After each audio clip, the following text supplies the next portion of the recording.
सभी को सलाम वालेकुम। बिजनेस में नहीं आ पा रहे, नाइट स्कूल्स जैसे जलगांव में 2-3 जगह पे महानगर पालिका ने शुरू किया, उसी तरह के तरीके से अगर आपने भुसावल में शुरू किया नाइट स्कूल। ट्रेन पूरी 12 डब्बों की ट्रेन मेरे पैरों को कुचलते हुए चली गई, किसी ने ट्रेन की चेन नहीं खींची। एक बहुत बड़ा एग्जाम था अल्लाह की तरफ से।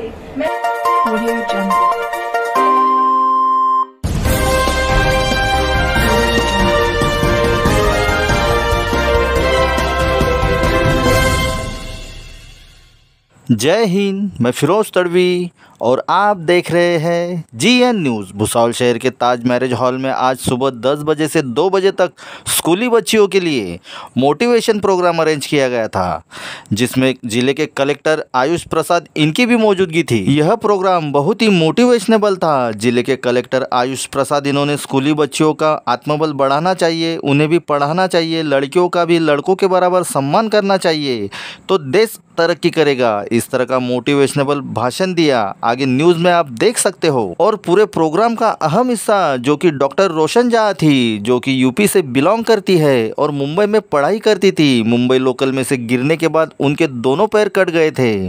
शुरुआती दिनों में उन्हें काफ़ी दिक्कत का सामना करना पड़ा, लेकिन उन्होंने हार नहीं माना। 12वीं के बाद रोशन जहाँ इन्होंने मेडिकल फील्ड चुना, लेकिन दोनों पैर कटने की वजह से उन्हें एडमिशन नहीं मिल पा रही थी। उन्होंने कोर्ट के दरवाजे खटखटाए और उन्हें इंसाफ मिला। इंसाफ मिलने के लिए डॉक्टर रोशन जहाँ इन्होंने दिल्ली के हेल्थ मिनिस्टर को भी एक अर्जी किया था, जो कि हेल्थ मिनिस्टर ने भी अर्जी की दखल लिया और डॉक्टर रोशन जहाँ ने खुद फ़ोन कर बताया आप मेडिकल फील्ड के लिए अपना एडमिशन फॉर्म भर सकती हो। यह काफ़ी बड़ी बात है। खुद हेल्थ मिनिस्टर खुद फ़ोन कर उन्हें मेडिकल फील्ड के लिए पढ़ाई करने की अनुमति दी। साथ ही भुसावल शहर में अच्छी पत्रकारिता के लिए मजर शेख इन्हें कलेक्टर के हाथों प्रमाण पत्र दिया गया और GN न्यूज़ के जिला प्रतिनिधि बाबू शेख और KK न्यूज़ के संपादक कलीम शेख इन्हें डॉक्टर रोशन जहाँ के हाथों प्रमाण पत्र देकर सम्मानित किया गया। हमारे जिला प्रतिनिधि बाबू शेख के साथ देखते रहिए GN न्यूज़ भुसावल। अस्सलाम वालेकुम वरहमतुल्लाहि वबरकातुहू। मेरा नाम doctor Roshan Jahan Jawahar Ahmad Shaikh, MBBS MD pathology from Mumbai. सबसे पहले बहुत शुक्रगुजार हूँ उस पाक ज़ात की जिसने मुझे इस काबिल बनाया कि मैं एज ए MD पैथोलॉजिस्ट और उसके बाद एज ए मोटिवेशनल स्पीकर आपके सामने हूँ। आपके दिलों में मोहब्बत है मेरे लिए, अल्हम्दुलिल्लाह करोड़ों टाइम्स उस चीज़ के लिए। और उसके बाद शुक्रगुजार हूँ अब्दुल अजीज सर की, इस सोसाइटी की, कि उन्होंने इतनी ज़बरदस्त तरीके से कोशिश की आप लोगों के अपलिफ्टमेंट के लिए, लड़कियों की तालीम के लिए और आप सब स्टूडेंट्स के लिए, कि आप लोग, हम यहाँ पे जितने भी लोग स्पीचेस करने आए हैं, आप लोगों को थोड़ी बहुत नॉलेज शेयर कर रहे हैं, जिंदगी की एक्सपीरियंसेस शेयर कर रहे हैं आपसे, तो आप लोग उनसे कुछ सीखें, जिंदगी में आगे बढ़ें। ये जो काम इस सोसाइटी ने किया है ये बगैर गर्ज के है, तो मैं इस चीज के लिए आप सबसे कहूंगी कि आप लोग प्लीज एक बार ताली हो जाए इन सबके लिए। इसके बाद सर ने बताया कि जिस तरीके से कलेक्टर सर के पास गए सर और उन्होंने 1 मिनट में हमें, भले ये बहुत बड़ी बात है बिकॉज एज ए डॉक्टर मैं बहुत बिजी होती हूँ, मैं मुंबई से आई हूँ, तो मैं समझ सकती हूँ कि एज ए पॉलिटिशियन सर कितने बिजी होंगे, स्पेशली इन संडे। बस उसके बाद भी सर आए यहाँ पर 15 मिनट का कहकर 20 मिनट हमने ले लिया उनका, उसके लिए भी बहुत ज्यादा शुक्रगुजार हूँ मैं कलेक्टर सर की, सर ने आप सबके लिए इतना ज्यादा वक्त निकाला और स्पेशली फॉर एजुकेशन। तो एजुकेशन की बात की जाए तो बहुत ज्यादा इम्पोर्टेंस है उसका, जो यहाँ पर बैठा हुआ हर एक पर्सन आकर आपको बोल रहा है। तो क्या बात है इस एजुकेशन में, तो मैं अपनी लाइफ की स्टोरी आपसे शेयर करना चाहूंगी। यहाँ पे आई थिंक बहुत से लोगों को पता भी होगी, आपने YouTube में देखा होगा, बट मेरी जो स्टोरी है जिंदगी की वो शुरू तब हुई जब मैं 11th स्टैंडर्ड में थी। मैं अपने घर से कॉलेज जाती थी लोकल ट्रेन से। मुंबई की लोकल ट्रेन आपको पता होगी किस तरीके से चलती है वो, और ड्यूरिंग पीक आवर्स जब बहुत ज्यादा रश होता है किस तरीके से लोग उसके अंदर अफरा तफरी का माहौल होता है। मैंने 2008 में अपना SSC कंप्लीट किया, 92% लेकर मैंने अपने पूरे एरिया में टॉप किया था उस वक्त। और बचपन से डॉक्टर बनने का ख्वाब था। मेरे जो अब्बू थे वो वेजिटेबल वेंडर थे, उनका एक ठेला था कांदे बटाटे का, और हम 3 बहनें एक भाई हैं। बहुत ही ज्यादा जो हमारी फाइनेंशियल कंडीशन थी काफी लो थी, घर में एक वक्त के लिए खाने के लिए सोचना पड़ता था, उस वक्त ये माहौल था। लेकिन उस जमाने में भी मेरे जो पेरेंट्स थे उनको पता था एजुकेशन का क्या वैल्यू है, तो उन्होंने किसी के आगे हाथ नहीं फैलाया। लेकिन स्पेशली गर्ल्स एजुकेशन को बहुत इम्पोर्टेंस दी। हम 3 बहनें हैं, 3 सिस्टर्स, और हम यूपी से ओरिजिनली बिलोंग करते हैं। आपको पता होगा यूपी में लड़कियों की तालीम को आज भी उतना ज्यादा इम्पोर्टेंस नहीं दिया जाता है। आप लोग लकी हो, महाराष्ट्र या भुसावल से ताल्लुक रखते हो, यहाँ पे स्पेशली गर्ल्स एजुकेशन की मैं बात करूँ तो बहुत इम्पोर्टेंस दी जाती है उस चीज को, तो आप लोग बहुत लकी हो। बट मेरी फैमिली में ऐसा नहीं था, लेकिन मेरे पेरेंट्स ने अल्हम्दुलिल्लाह से हमें पढ़ाया, हायर एजुकेशन दी, और इस चीज को, इस जर्नी में हमारे जो रिलेटिव्स थे वो काफी उन्होंने मुखालिफत की। उन्होंने बोला कि आप लोग लड़कियों को क्यों पढ़ा रहे हो, आप लोग को लड़कियों की कमाई खानी है, हम लोग आपसे रिश्ते तोड़ देंगे, यहाँ तक बातें हुई। लेकिन मेरे पेरेंट्स ने उन सारी चीजों को हटाकर सिर्फ इस चीज पर फोकस किया कि हमें अपनी लड़कियों को ज्यादा तालीम देनी है, हायर एजुकेशन देना है।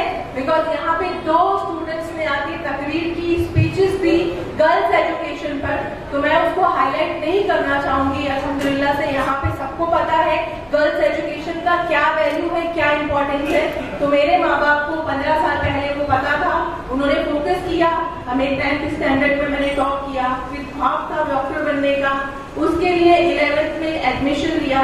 मेरा जो कॉलेज था घर से 15-20 किलोमीटर दूर था, जिसके लिए मैं लोकल ट्रेन से ट्रैवल करती थी। बट एक अनफॉर्चुनेट डे था 7 अक्टूबर 2008। आज 2023 है, मैं 2008 की बात कर रही हूँ, जब मैं 16 साल की थी। मैं अपने कॉलेज से एग्जाम देकर घर के लिए निकली। रोज की तरह मैंने लोकल ट्रेन में, मैं डब्बे में चढ़ी, ट्रेन 12 डब्बों की थी, मैं पहले डब्बे में चढ़ी, और जब मेरा स्टेशन आने वाला था मैं अपनी सीट से उठकर दरवाजे की तरफ आना चाही, और उसी दरमियान अचानक मैं उस चलती हुई ट्रेन से गिर पड़ी। उस चलती हुई ट्रेन से गिरने के बाद जब मैंने अपनी आंखें खोली तो जिस ट्रेन में मैं सवार थी वो ट्रेन बहुत नजदीकी से मेरे आंखों के ऊपर से बहुत तेजी से जा रही थी। मैंने डर कर अपनी आंखें बंद कर ली कि क्या पता मैं ट्रेन में बैठकर शायद सो गई हूँ, मैंने कोई बुरा ख्वाब देखा है। और मैंने बहुत यकीन के साथ दुआएं पढ़ना शुरू की कि अल्लाह मैं जब दूसरी दफा आंखें खोलूं तो मैं खुद को ट्रेन के डब्बे में पाऊं। लेकिन एक आजमाइश थी, एक एग्जाम था अल्लाह की तरफ से मेरे लिए। मैंने जब दोबारा आंखें खोली तो मैं रेलवे की पटरी पर पड़ी हूँ, 2 स्टेशन के बीच में, दूर दूर तक कोई नहीं था आसपास। मैं बुरके में थी, मेरा जो राइट पैर है वो थाई से कट चुका था, और राइट पैर से जो हमारी फेमोरल आर्टरी होती है, वो सबसे बड़ी आर्टरी होती है ब्लड की नस, वो सीवियरली कट चुकी थी उस ट्रेन के पहियों में आकर। मैं पहले डब्बे में थी, ट्रेन पूरी 12 डब्बों की ट्रेन मेरे पैरों को कुचलते हुए चली गई, किसी ने ट्रेन की चेन नहीं खींची। एक बहुत बड़ा एग्जाम था अल्लाह की तरफ से। मैं कॉन्शियस थी, मैं खुद को देख रही हूँ, मैं पूरी हैवीली ब्लीड कर रही हूँ, आसपास कोई भी मदद के लिए नहीं, क्योंकि मैं 2 स्टेशन के बीच में गिरी थी। लेकिन जब वक्त गुजरा उसके बाद लोग आए, लोग आकर आसपास खड़े हो गए, मैंने बहुत हेल्प मांगी। उस वक्त कॉलेज और स्टूडेंट के पास फोन नहीं होता था, इतना कॉमन नहीं था सेल फोन, मेरे पास फोन नहीं था, मेरे पास डायरी थी, उसमें सब नंबर्स लिखे थे मेरी फैमिली के। मैंने सबको वहां पे रिक्वेस्ट किया, रो रो कर बोला कि प्लीज मेरे घर वालों को एटलीस्ट इन्फॉर्म कर दो, मैं सीवियरली ब्लीड कर रही हूँ, यहाँ पर इस हालत में हूँ। क्योंकि उस वक्त एक बात दिमाग में चल रही थी कि मुझे लावारिस की तरह नहीं मरना है। मैं बस अल्लाह से यही दुआ कर रही थी कि अल्लाह कोई फैमिली वाला मेरे पास हो, मैं जब आखिरी सांस लूं तो एटलीस्ट कोई पहचान वाला मेरे साथ हो, मेरे पास हो। लेकिन अल्लाह का एग्जाम था, मैंने कहा, उस वक्त तक कोई हेल्प नहीं किया, कोई फोन लगाने के लिए रेडी नहीं था, बिकॉज ऑफ पुलिस इंटरोगेशन में उनको इन्वॉल्व नहीं होना था। लेकिन फिर अल्लाह ने धीरे धीरे हेल्प की, रेलवे वर्कर्स आए, मुझे गवर्नमेंट हॉस्पिटल लेकर गए अकॉर्डिंग टू लॉ, और जिस गवर्नमेंट हॉस्पिटल मुझे लेकर गए वहां पे एक और एग्जाम था मेरे लिए कि वहां पर डॉक्टर्स का स्ट्राइक चल रहा था। मुझे ऑन द स्पॉट ट्रीटमेंट नहीं मिला, वहां पे नर्सेस ने मुझे अटेंड किया, मेरी सुपरफिशियल ड्रेसिंग हुई और मुझे हॉस्पिटल के कॉरिडोर में ऐसे ही ट्रॉली पर छोड़ दिया गया। मैं सुबह एक्सीडेंट हुआ, मैं शाम तक हॉस्पिटल के कॉरिडोर में ऐसे ही पड़ी रही। डॉक्टर्स थे ही नहीं, कौन मेरा इलाज करता। लेकिन अल्लाह ने जिंदा रखा था तब तक। मेरी फैमिली आई, मेरी फैमिली को इन्फॉर्मेशन मिली, मुझे प्राइवेट हॉस्पिटल शिफ्ट किए, वहां मेरा ट्रीटमेंट हुआ, मल्टीपल सर्जरीज हुई, बहुत सारी सर्जरीज हुई। मेरा हीमोग्लोबिन बहुत लो हो चुका था, तो डॉक्टर्स ने 24 आवर्स का अल्टीमेटम दिया फैमिली को। मुझे एनेस्थीसिया देकर बेहोश किया गया। उसके बाद जब मुझे होश आया तो मुझे मेरी बड़ी बहन ने बताया कि आपका एक पैर नहीं, आपके दोनों पैर कट चुके हैं। बहुत तकलीफ हुई क्योंकि मुझे एक पैर का पता था। जब मैंने दोनों पैरों का सुना तो मुझे बहुत ज्यादा दुख हुआ, मैं मायूस हो गई। मैं इतनी ज्यादा मायूस हुई और जब लोग मुझे देखने आते तो वो यही सब कहते, एक 16 साल की बच्ची, मुस्लिम माशरे की बच्ची जिसके माँ बाप के पास पैसे नहीं है, रेंट देने के पैसे नहीं है, उनको जब लोग आते थे देखते मुझे तो वो बोलते कि इसके माँ बाप के पास ऑलरेडी इतनी फाइनेंशियली कंडीशन लो है, इनकी हालत खराब है फाइनेंशियली, प्राइवेट हॉस्पिटल में एडमिट है, बिल्स लाखों में जा रहे हैं, कैसे पे करेंगे। 16 साल की लड़की है, मुस्लिम लड़की, इससे कौन शादी करेगा। ये सारी जिंदगी बेड पर पड़ी रहेगी। शादी की बात तो बहुत बाद में आती है, पहले तो ये बोझ हो गई है फैमिली पर, क्योंकि मैं खुद से उठ नहीं पाती थी, मैं खुद से करवट नहीं ले पाती थी। मेरी हालत इतनी ज्यादा हो गई थी, मैं टोटली डिपेंड हो गई थी अम्मी पर, किसी और पर। मुझे बेसिक नीड्स जो होती है हमारी, वॉशरूम के लिए भी मुझे अम्मी पर डिपेंड होना पड़ा।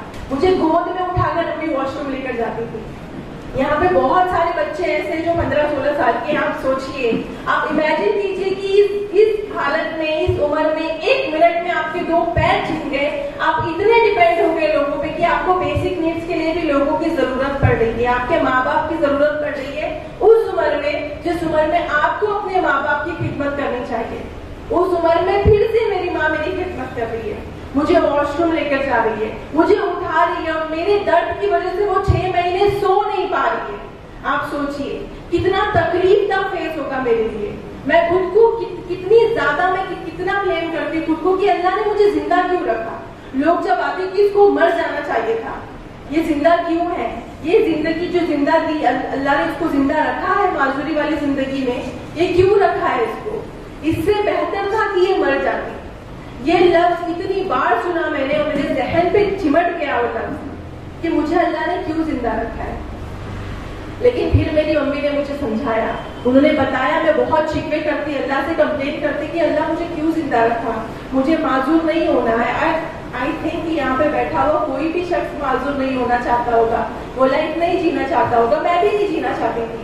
लेकिन मेरी अम्मी ने मुझे समझाया कि हम अगर हायर स्पीशीज है, हमारे पास ब्रेन है जो किसी और के पास नहीं है, बट फिर भी हमारे अंदर फ्यूचर देखने की कैपेबिलिटी नहीं है, हम फ्यूचर नहीं देख सकते, तो मेरे पास नहीं है। क्या पता अगर अल्लाह ने तुमसे 2 पैर ले लिए, उसके बदले फ्यूचर में बहुत बड़ा रखा हो, कुछ तो रिवॉर्ड रखा हो।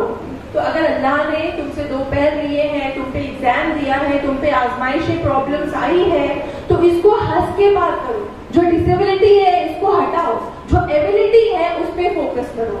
ये बात उन्होंने मुझे समझाई और उसको मैंने ग्रैस्प किया और मैंने तय किया, एक खुद से वादा लिया कि ये जो लोग, एक सोसाइटी की सोच है कि डिसेबिलिटी के बाद कोई भी आदमी फैमिली पर बोझ होता है, सोसाइटी पर बोझ होता है, नेशन पे बोझ होता है, वो कुछ कर नहीं पाता। मुझे ये जो सोच है ना वो चेंज करनी है, और वो किस तरीके से करनी है वो मैंने तय कर लिया।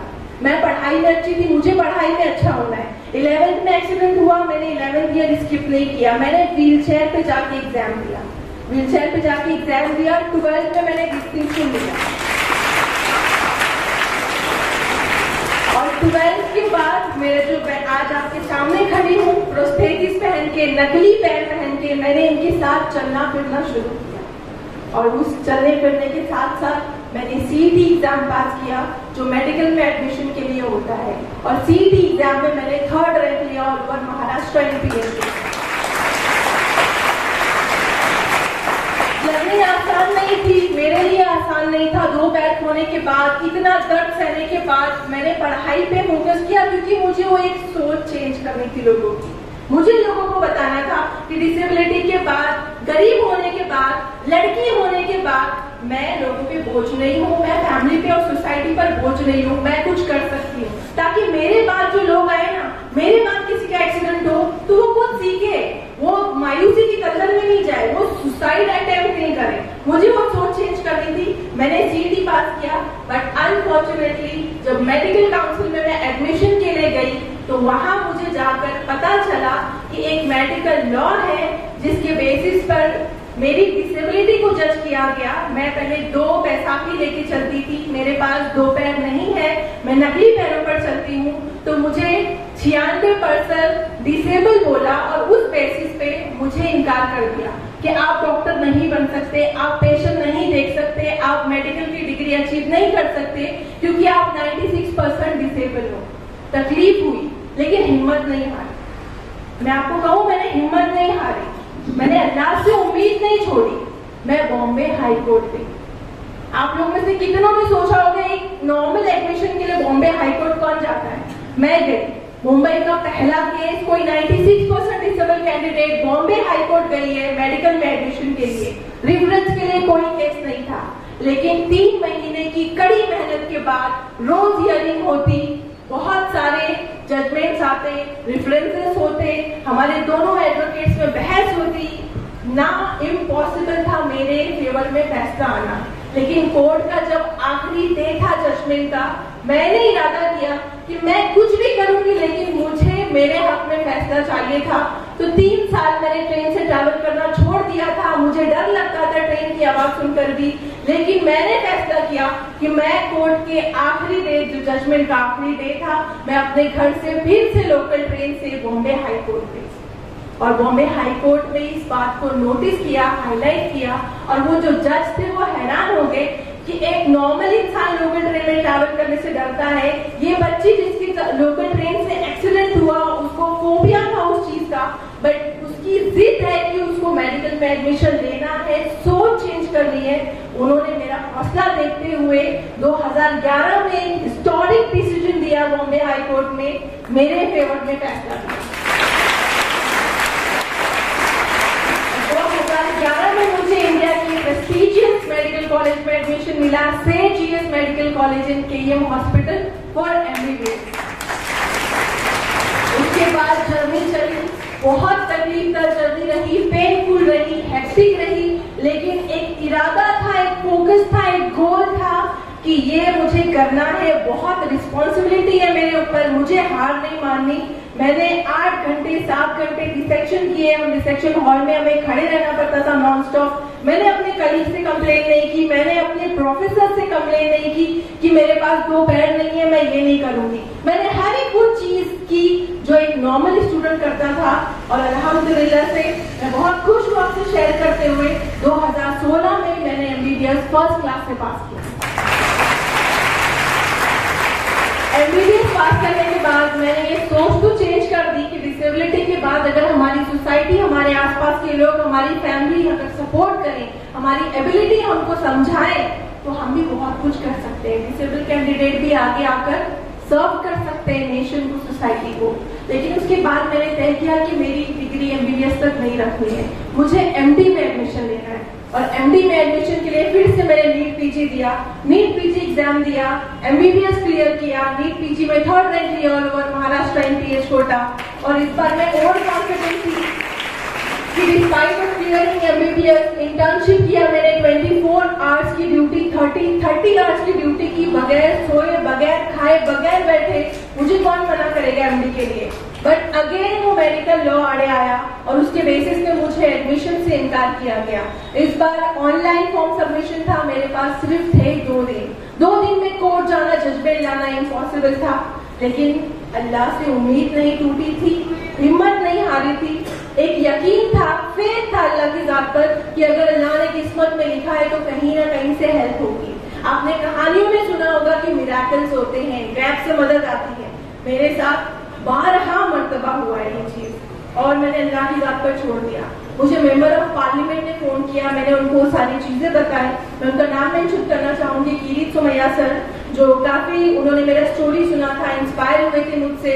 उन्होंने मेरी सारी स्टोरी सुनी और उन्होंने मुझे बताया कि मैं शायद कुछ ना कुछ इस बारे में करता हूँ। मुझे उम्मीद नहीं थी, लेकिन मुझे बाद में पता चला कि उन्होंने फौरन मुंबई से दिल्ली की फ्लाइट ली, जबकि वो मेरे कुछ नहीं लगते, उनका कोई फायदा नहीं था उस चीज को करने में। लेकिन जब अल्लाह गैब से मदद करने पे आता है तो ये सारी चीजें होती हैं आपके साथ। Miracles do happen. तो मेंबर ऑफ पार्लियामेंट मेरा एक कागज का एप्लीकेशन सिर्फ central health minister of India के पास देते थे। ये 2018 की बात है, और वो एक कागज का एप्लीकेशन देखकर मेरी स्टोरी सुना उन्होंने, पैशन देखा, और मुझे खुद उन्होंने कॉल करके बताया कि बेटा आप लैपटॉप ओपन करो। 1 घंटा रह गया था फॉर्म सबमिशन में। मुझे सेंट्रल हेल्थ मिनिस्टर के ऑफिस से फोन आया, जेपी नड्डा सर ने मुझे कॉल किया। उन्होंने कहा कि बेटा आपका एप्लीकेशन मेरे डेस्क पर है, मैं आपको गुड न्यूज देता हूँ कि आपका जो ये एप्लीकेशन है आप अभी फिल करो। और आप लोग यकीन नहीं करेंगे, ये जो मेडिकल लॉ था ये 20 इयर्स ओल्ड लॉ था, जो मेडिकल का कानून था, और ये मेडिकल का कानून सिर्फ 2 दिन में चेंज हुआ एक पेपर की एप्लीकेशन से।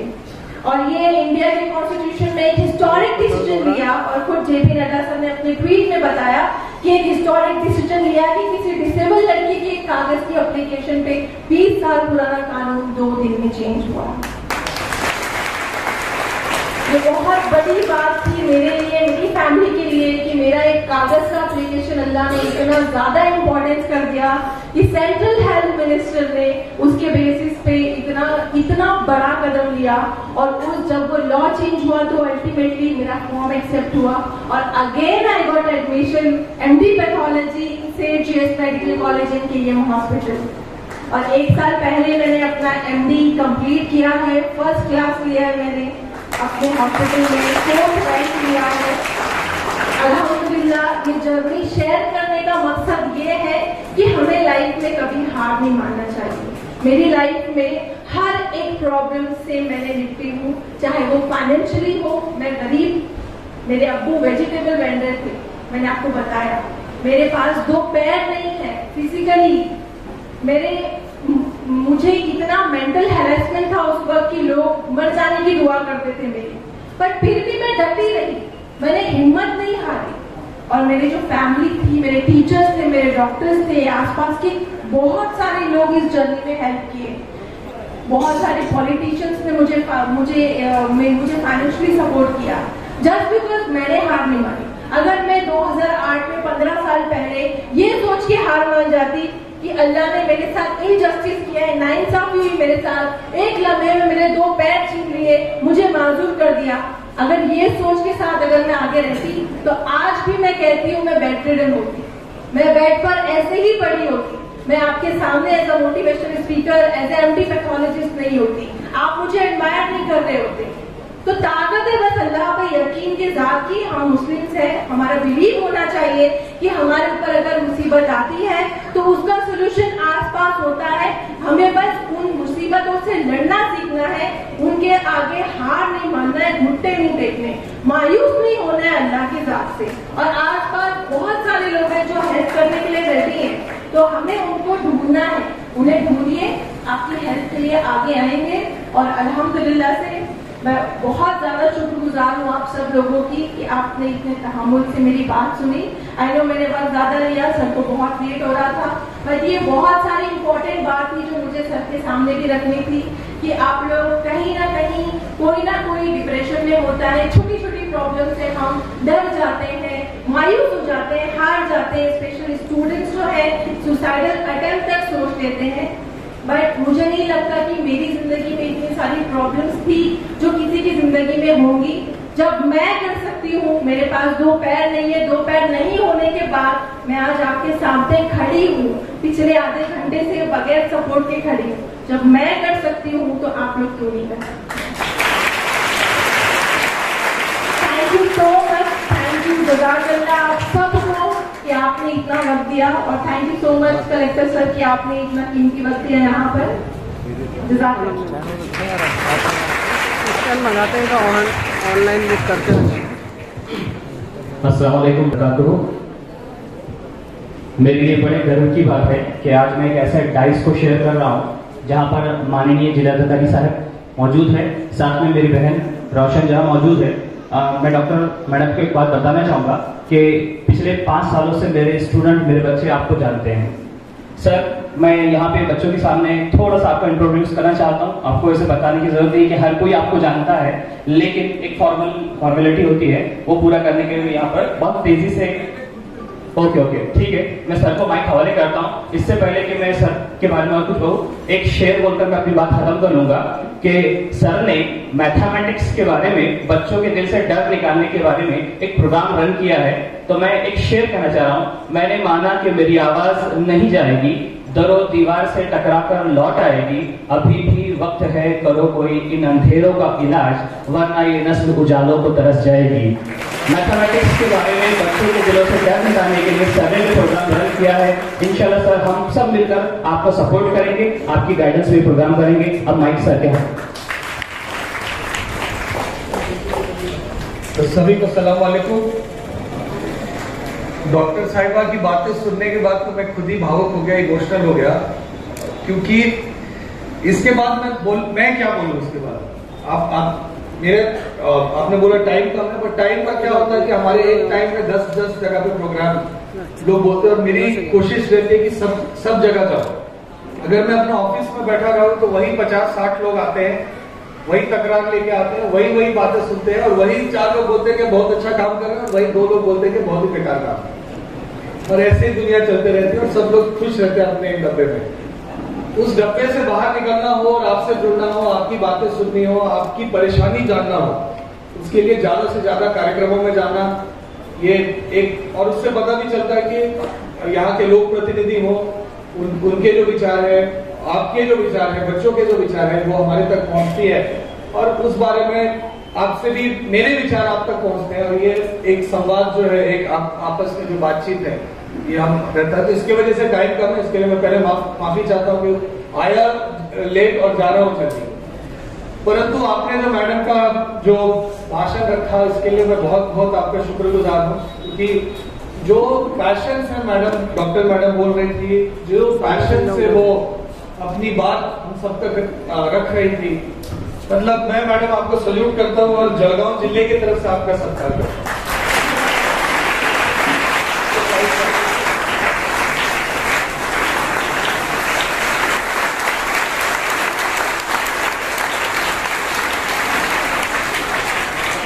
लोगों के लिए एक प्रेरणा की चीज है कि यहाँ पर एक फिजिकल डिसेबिलिटी तो था ही, परंतु सोशल इकोनॉमिक डिसेबिलिटी के बावजूद अपना सपना को पूरा करना, और इतने अच्छे तरीके से पूरा करना। और जब लोग बोलते हैं where there is a will there is a way, उसको पूरी तरह से पूरा करना, इसका एक बहुत ही अच्छा उत्तम उदाहरण ये मैडम ने अपने कहानी में बताया। तो इसके लिए मैं बहुत आपका शुक्रगुजार हूँ, और आपको भी आपने मुझे इस कार्यक्रम में आमंत्रित किया, बच्चों से बात करने की मौका दिया, और मैडम का कहानी जानने के लिए भी मुझे एक आज मौका आपने मुझे दिया, उसके लिए बहुत धन्यवाद। इसमें मैं सारे विशेष, मैं जब यहाँ पे आ रहा था आज सुबह में, हमारी एक बैचमेट है, वो भी मुस्लिम समाज से है, उसकी अम्मी जान का सुबह में फोन आया था, वो भी एक दूसरे राज्य में एक जगह पर कलेक्टर बन के कार्यरत है। तो उनकी अम्मी का जो सबसे बड़ा परेशानी की बात थी कि उसकी शादी नहीं हो रही, और मैं उनको समझा रहा हूँ, वो पूछ रही थी कि आप किसी को जानते हो क्या, कोई ये है क्या, इसमें से आप कोई ढूंढो, कोई नंबर भेजो, ऐसे करके मुझे बोल रहे थे। तो मैंने बोला मैं जिन लोगों को जानता हूँ मैं आपको नंबर को भेज देता हूँ, देखिए आप बात कर लीजिए, मैं इसमें इससे ज्यादा क्या बोलूं। परंतु एक चीज मैं बताना चाहूंगा कि शादी नहीं हो रही है, शादी नहीं रहती, शादी कुछ अलग ही एक प्रकार का एक हैवान जैसा कुछ हो गया। और मैं आप सारे लोगों को, मतलब नास्तिक मुस्लिम समाज हो या हिंदू समाज हो या क्रिश्चियन समाज हो या बुद्ध समाज हो, ये बस मैं सारे समाजों में देख रहा हूं कि शादी एक ऐसा, इसका एक हवा बना दिया गया है, और उसको ऐसा कर दिया गया है कि मतलब अगर अच्छे लड़के नहीं मिल रहे, अगर लड़की बहुत ज्यादा अच्छा पढ़ ली है, लिख ली, और उसके तुलने में कोई लड़का नहीं मिल रहा, तो उसके लिए लड़कियों को तो आप ये ना करें। लड़के अच्छा नहीं कर पा रहे, इसके लिए लड़कियों को तो कम से कम कोई भी मतलब पनिश ना करे, ये मेरी सबसे पहले सबको गुजारिश है। और ये सिर्फ कोई एक समाज के लिए नहीं बोल रहा हूं, मैं सारे समाजों में, सारे धर्म, सारे जात, सारे राज्य, प्रांत, पूरा देश और प्रोबेबली पूरा दुनिया, आज लड़कियां अगर अच्छा पढ़ लिख रही हैं उसको हम अपॉर्चुनिटीज उसका हम कम ना करें, क्योंकि लड़के उतना नहीं पढ़ लिख रहे। हम लड़कियों को सपोर्ट करें, उसी तरीके से लड़कों को भी हम सपोर्ट करें कि वो भी बहुत अच्छा करें। जब लड़का लड़की हर बच्चा, और अभी तृतीय पंथी भी, लड़का लड़की और तृतीय पंथी हर बच्चा हर व्यक्ति अपना अपना स्वप्न पूरा करेगा, तब जिला का विकास होगा, राज्य का विकास होगा, देश का विकास होगा। और कोई भी अगर छूट जाता है उस विकास में, मैं व्यक्ति न्याय में बात करता हूं, अगर कोई भी एक भी व्यक्ति छूट जाता है, अगर उसका सपना पूरा नहीं हो रहा है, तो ये हमारे देश के लिए, हमारे राज्य के लिए, जिला के लिए बहुत दुख की बात है। तो मैं सारे लोगों को सबसे पहले विनती करूंगा कि, और दूसरा मैडम ने बोलते हुए बोला कि रिश्तेदार क्या बोलते हैं, इसकी चिंता ना करें। हर शादी में अगर आप जाएं, वहां पर एक फूफा जी होते हैं जो वहां के अरेंजमेंट से बहुत ही दुखी होते हैं कि देखो सेवई नहीं मिला टाइम से, हमको पानी नहीं मिला, आए किसी ने मेरा स्वागत नहीं किया, प्लास्टिक की कुर्सी पे बैठा दिया, मुझे सोफा नहीं दिया। हर जगह होता है। हमारे कार्यालय में भी बहुत सारे फूफा जी हैं। आप कुछ करने निकलो, नहीं आपने ये ठीक से नहीं किया, आप यहाँ गए वहां क्यों नहीं गए। अरे हर लोग आलोचना करते हैं। मैं आपको बताता हूँ, जब तक 4 लोग आपसे जलन नहीं हो, तो आपने कुछ प्रगति नहीं की। ये टेस्ट केस है, जब तक 4 लोगों को आपसे जलन नहीं। तो मैं आपको यही कहना चाहता हूँ कि जैसे मैडम ने कहा, मतलब मैं जेन्युइनली ब्लोन अवे जो बोलते हैं अंग्रेजी में एक शब्द है, कि उस तरह से ये है कि जब तक आप कोई भी लोग क्या कहेंगे उस पर ना विचार करते, आप क्या करना चाहते हो उस पर विचार करें, और वो सबसे ज्यादा जरूरी है। सुसाइड की मैडम ने बात की, एक बारे में मैं बताना चाहता हूँ। हमारा जो रेलवे लाइन है, जो जलगांव से भुसावल जाता है, इतने ज्यादा सुसाइड्स हो रहे हैं, ये एक दुख की बात है। पिछले 10 दिनों में हमारे जिले में, जहां तक मुझे पता है, 3 छोटे बच्चों ने सुसाइड। और ये जो दुख है, अगर आप बस अगर नाम हटा दें, बस आप आंकड़े देखें, तो हर समाज, हर धर्म, हर जाति लोग डिसअपॉइंटमेंट है, फ्रस्ट्रेशन है कि अपॉर्चुनिटीज नहीं मिल रहा है, या बाकी लोगों का दुख। सुसाइड प्रिवेंशन, जब हम शेतकरी आत्महत्या, तो मैंने खुद एक डिसर्टेशन लिखा है। मैं अगर मैं देखो, लोग बोलते हैं कि उसको आर्थिक मंदी थी, उसकी वजह से उसने सुसाइड कर लिया, ऐसा हो गया, उसकी वजह से कर लिया। 22 कारण हमने ढूंढ के निकाला, अलग अलग लोगों से बात की, 400-450 शेतकरियों से बात की, 22 कारण निकाले। स्टूडेंट की सुसाइड पे बहुत ज्यादा लिटरेचर है, आप कॉलेज में पढ़े होगा आपने, उस पर भी बहुत सारे कारण है। बट अगर सुसाइड रोकना है, तो सबसे बड़ा चीज है, 2 चीजें हैं।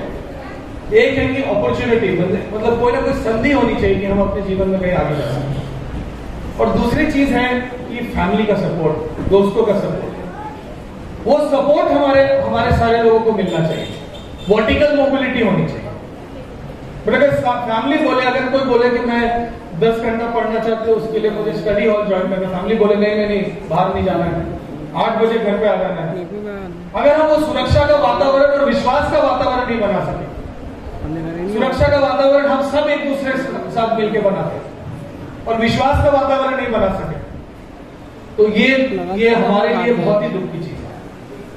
हम यूजुअली यहाँ पे बच्चों को, अगर आप अवार्ड देखें, मैं कोई भी स्कूल कॉलेज में जाता हूँ अवार्ड देने के लिए, तो बच्चों को ज्यादा अवार्ड मिलता है। तो जब बच्चों को हम देखें अवार्ड जब मिलता है, तो माँ बाप अक्सर बोलते हैं कि अरे 8 बजे के बाद बाहर मत रहना, 7 बजे के बाद बाहर मत रहना, क्योंकि असुरक्षित वातावरण है।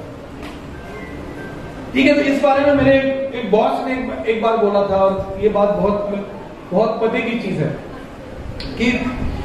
कि यदि हमको कोई आदमी चोरी करता है, तो हम चोर को जेल में डालते हैं, चोर को बंद करते, चोर को हद पार करते, चोर को बोलते कि तुम भैया दूर रहो। बट अगर कोई भी लड़का अगर कोई लड़की को परेशान कर सकता है, तो हम लड़कियों को क्यों बंद कर देते हैं?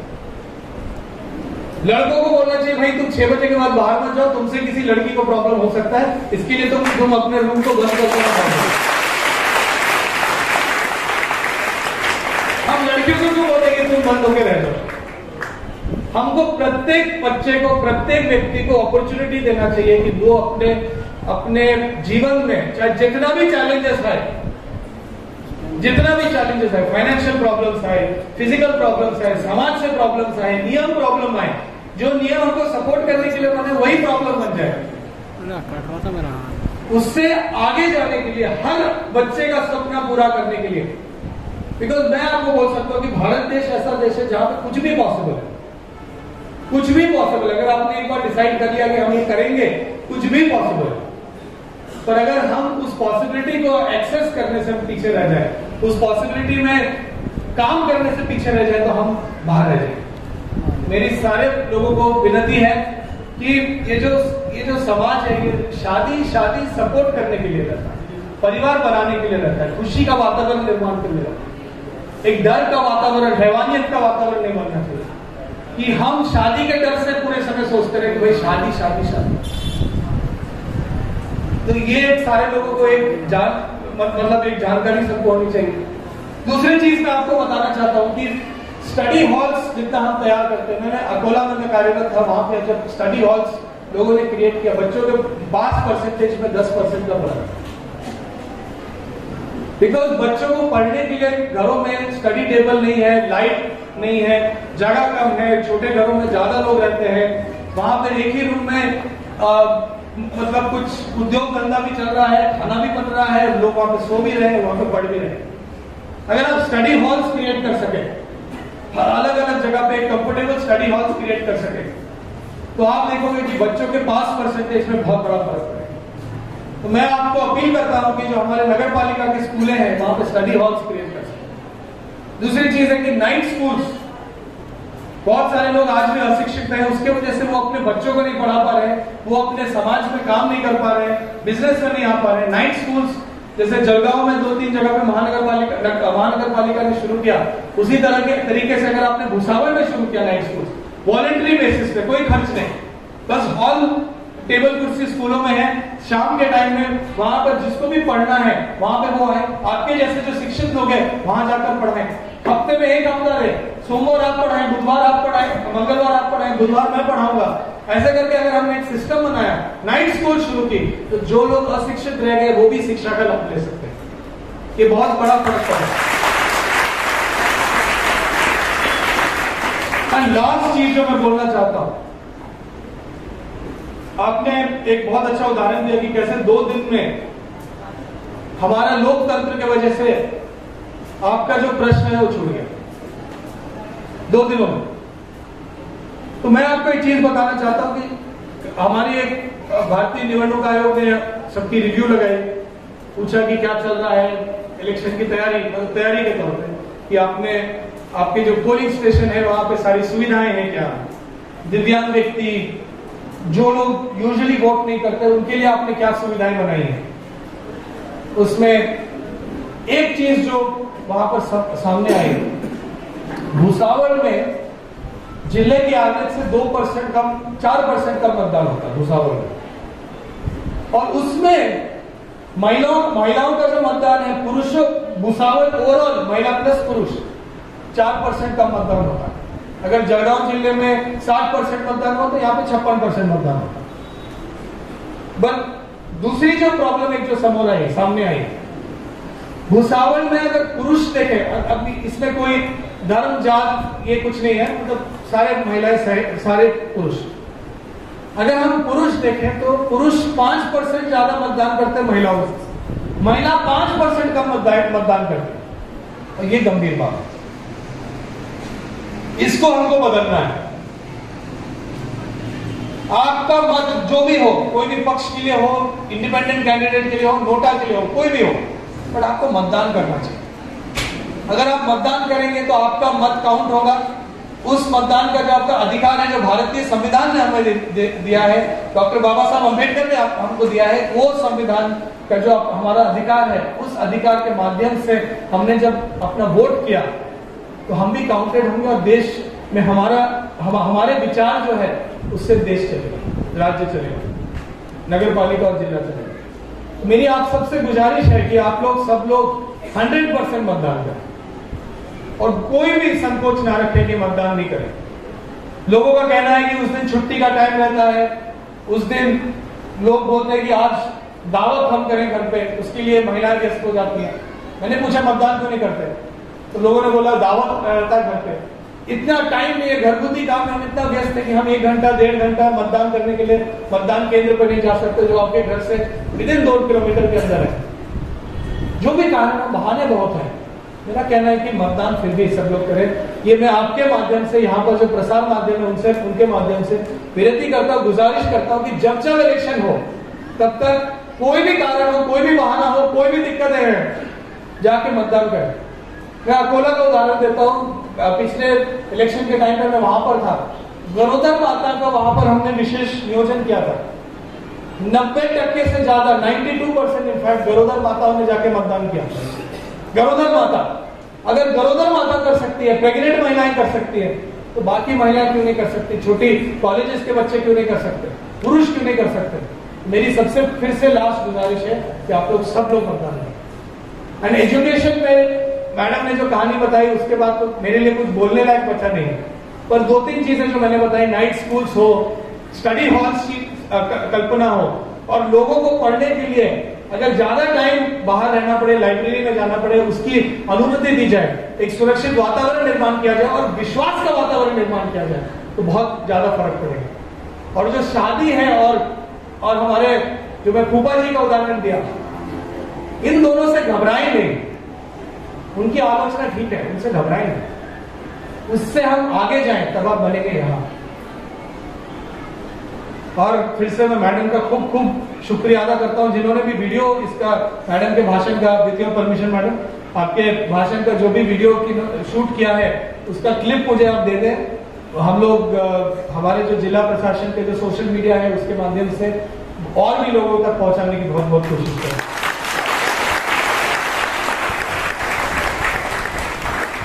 एंड ये जो सुसाइड की जो बात कही, इस पे मैं सबको फिर से अपील करता हूं, कोई भी कारण हो आप निराश ना हो, पूरा देश आपके साथ है और हम मदद करेंगे सुसाइड मुक्त जलगांव जिला करने की बात को।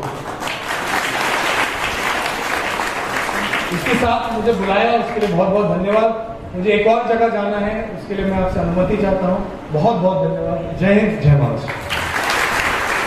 जो लोग बेरोजगार हैं, मेरी आपसे गुजारिश है कि MSME सेक्टर के लिए जलगांव 6 जिलों में से है जिसका सिलेक्शन किया गया।